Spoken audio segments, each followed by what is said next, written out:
So, my boyfriend is hiding my stuff around the apartment. He says he's not doing it, but I know he is. Let me start from the beginning because this is super weird and I want to get to the bottom of it. My boyfriend of 5 months just moved in with me 3 weeks ago. He had some problems with his apartment, damp walls, and it had to be renovated. As my roommate is currently spending some time abroad, I told him it would be okay if he stayed at my place for up to 6 weeks. So now we've been living together for 3 weeks and things started out great. Jealousy had been a bit of a problem between us because we often go out separately probably once a week, but coming home to the same apartment helped him get over his unjustified jealousy. But there's been one new problem. Now, this may sound petty at first, but I'm really at my wit's end with this one. Ever since he moved in with me, things started disappearing, and then reappearing one day later in the same place they were missing from. I'm talking about documents, small household items, and food. And it's not like, quote, losing your keys and then finding them again somewhere. I specifically look for something in a certain spot where it isn't, but it's there the next day. For example, I like to have this chocolate bar and take it with me to work in the morning, and for that, I normally have a pack of chocolate bars at the house. Shortly after he moved in with me, I woke up to find all the chocolate was gone. I asked him about it, and he says he did not know anything about it. I come home just to find the chocolate bars are in the cupboard again. I ask him and he says, he doesn't know about it. Quote, "Oh, maybe you just didn't see them in the morning." We're talking about a large pack with 12 chocolate bars. How can I not see that? At first, I thought it was maybe some strange kind of humor, but he seems angry when I bring it up, and it's starting to really tick me off. Because sometimes it's been items belonging to one of my friends that I wanted to give them back, and I couldn't. Or it was certain documents I needed for that day. Now, I have absolutely no idea what this is about. I'm not crazy, I just don't understand at all. He gets really angry when I talk about it, saying I'm making this up to just cause drama. Why should I? I have no idea what's going on. Is there any ideas? What's up guys, Mr. Reddito here. I hope you're enjoying your day and enjoying the video so far. Just know there's a wild update behind this one. There's 2 parts to it, so we're gonna hop into that now.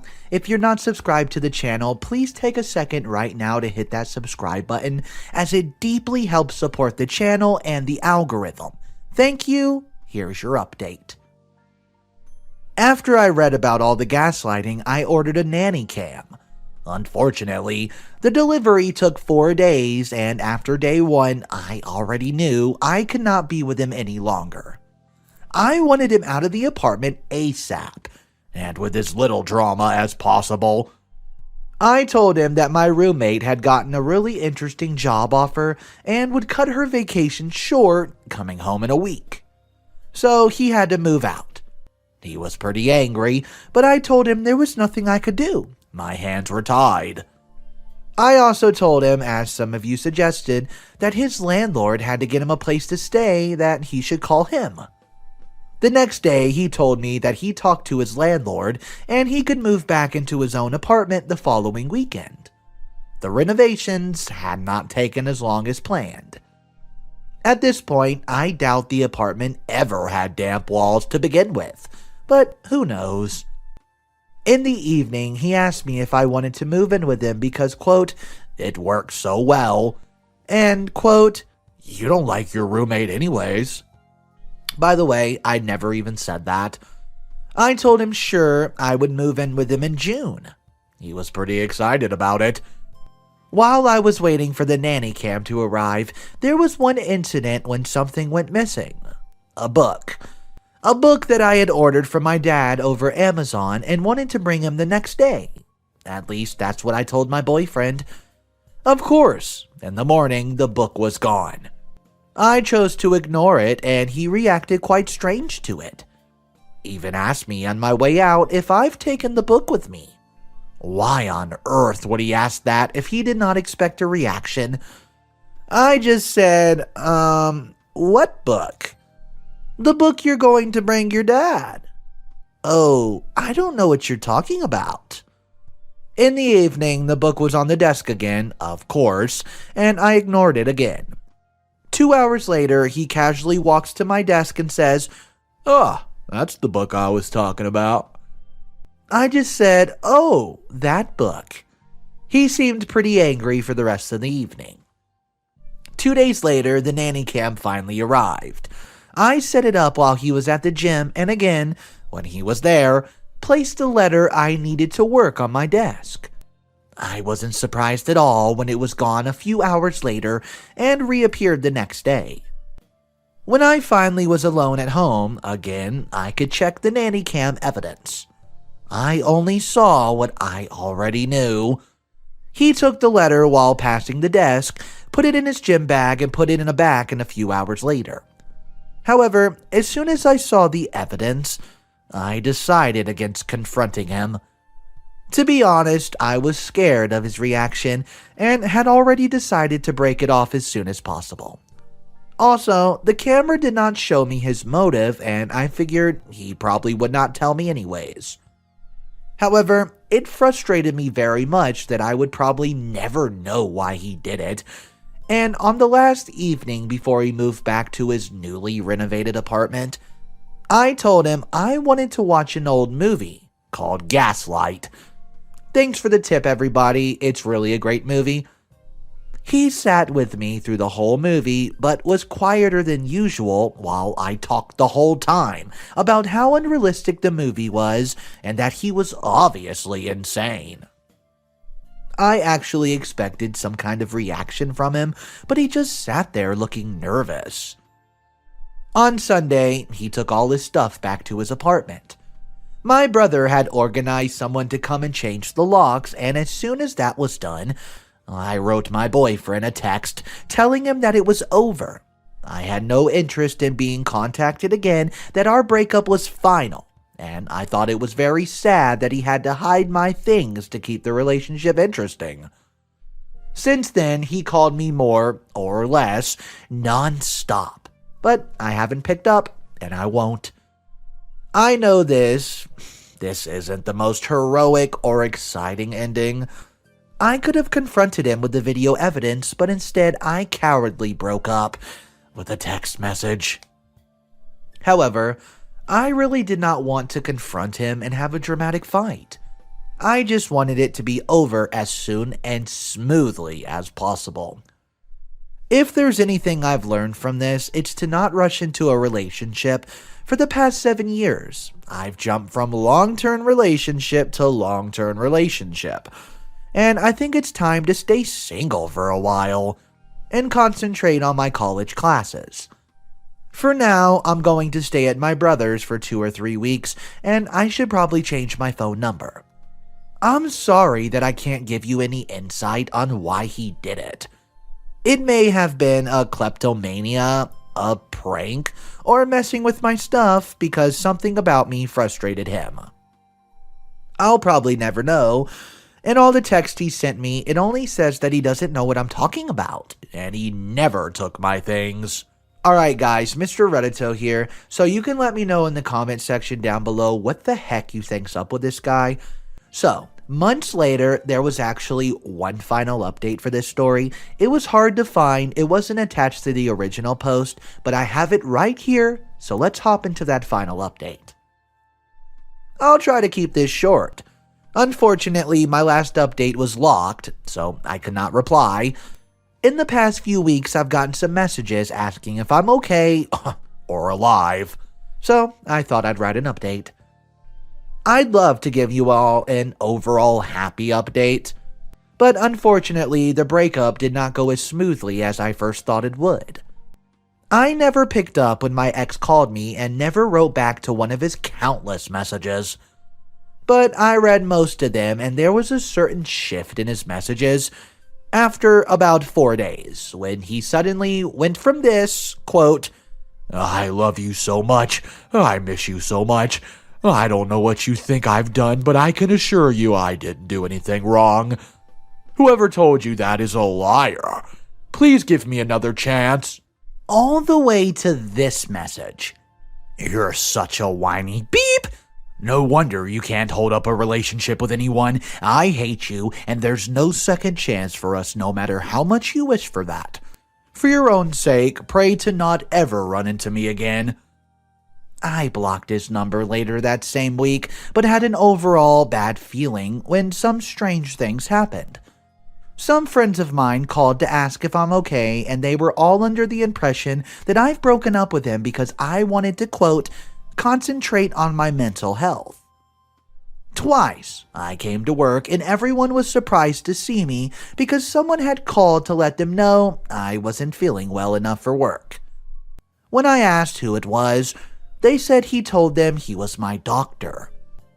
Also, my ex wrote to my mom on Facebook. They actually never met in person, pretending to be concerned friend asking about my well-being after my, quote, latest breakdown. It was very easy to clear some of the stuff up, especially with family, but it was harder to do so at work. After 3 weeks at my brother's, I decided to move back into my own apartment, which was not a good idea. On the second evening, I saw my ex in front of the building, and then I saw him at least every other day, standing on the other side of the street just looking across. After about a week, someone started to ring the bell at 3 a.m. for 5 days straight. Also, 3 times I came home and found a little piece of paper in front of my door with a flame drawn on it. It creeped me out so much that he somehow managed to get into the building. I grew more and more afraid to leave the apartment and finally decided to move back in with my brother and his family. My friend, whom I shared the apartment with, is currently abroad, did not take too well to the whole story. She's furious when she heard I changed the locks without telling her, and even more furious when I told her I'd be moving out, because that was not what we agreed upon. However, I just can't go back there. In hindsight, though, I probably should have been more involving her in the whole process. I did ask her parents if it was okay to change the locks as it their apartment, but I did not speak to her about it. I feel really crappy about letting him stay there in the first place. I also went to the police to get a restraining order. It was a surprise to me how hard it is to get one of those. I needed not only evidence of him harassing me, but also evidence of him threatening my safety. However, after long hours and much patience from sister-in-law, I got one. The bright side is that I got approved for my semester abroad, which starts in October. To not burden my brother any longer, I will already leave in August and maybe travel around a bit. I'm on Facebook group with all the other exchange students that'll spend the next semester there, and I think I certainly won't be alone. When I come back, I'll be looking for a small apartment of my own. I still don't have Amazon Prime. I'm sorry. I can't thank you all enough for opening my eyes after my first post here. I actually had no idea what was going on. Even if I've had a feeling that something was off, you guys saved me from a very abusive relationship, and every day I'm grateful I got out of it soon enough. I think that this person was a bigger issue than OP made it seem like. Let's read this comment, and it kind of helps to understand what I'm trying to say. I think she did not take the calling into work thing nearly serious enough. That's someone setting up so that if you go missing, no one realizes or responds during the critical timing period. If someone ever does that to you, you should tell your work to immediately contact you if it happens again, and to report her missing immediately if she can't be contacted. Guys, I think that's a great rule because we have no idea what this guy could have been up to. Drop your thoughts about this story down below, and if you want to, hit that subscribe button so you never miss an update. Alright guys, we're going to turn our attention to the final story of the video. I'm 26-year-old male and my girlfriend is threatening to break up with me if I don't kick my sister out of my apartment. A month ago, my younger sister moved in with us. Our mom has been a drunk my whole life, but she's always been a functioning alcoholic until now. My sister called me crying a month ago and said that our mom let this dude move in and he was being creepy towards my sister. So I drove down and my mom agreed to my sister that she should go live with me. I did not ask my girlfriend for permission because my sister needed help, so it's a no-brainer. But ever since she moved in, my girlfriend has been complaining nonstop. That I'm spending too much time with her, that I'm not spending enough time with my girlfriend, that I'm spending too much money on my sister, and so on. And now she told me that she'll dump me if I don't kick out my sister. That I'm not her father and I should not have to do this and let her move in at all. We've been together for 5 years, and I honestly never seen her act this way. I'm obviously not going to kick my sister out, but I just don't know how to fix things with my girl. Alright, here's an update. Since I posted my original, I got quite a bit of people messaging me asking for an update. After my post, I had a long conversation with my girlfriend regarding us, my sister, and our future. And she essentially told me that she did not want to be with me if it means she has to live with my sister. That she did not sign up to live with a teenager and that I should just send her to my sister away. I told her that wasn't possible, so the next day she moved out. There's still a ton of her stuff left that she'll pick up when she rents something of her own. On my original post, many people said I should have discussed my sister moving in before she did. And maybe I should have, but my sister called me crying, so that same night, I got in my car and drove 400 miles to pick her up. As much as I love my girlfriend, my sister always comes first. Also, if you have asked how long my sister will stay with me, honestly, I don't know. Most likely till she's an adult unless her mom gets her life back on track. Okay, so in my opinion of this, I'd have to say bye to the girlfriend. I need to make sure that my sister's safe, and if I was in OP's position, I would have done the same thing. But let me know your thoughts about this. If you would have done it differently, that's okay. Drop your comments down below and let's talk about it. Guys, thank you so much for tuning in today. It's really hard to find these stories, so I do my best to do videos every single day, guys. Thank you again, and please hit that subscribe button, like button, and comment down below. Have a wonderful day. I'll talk to you tomorrow.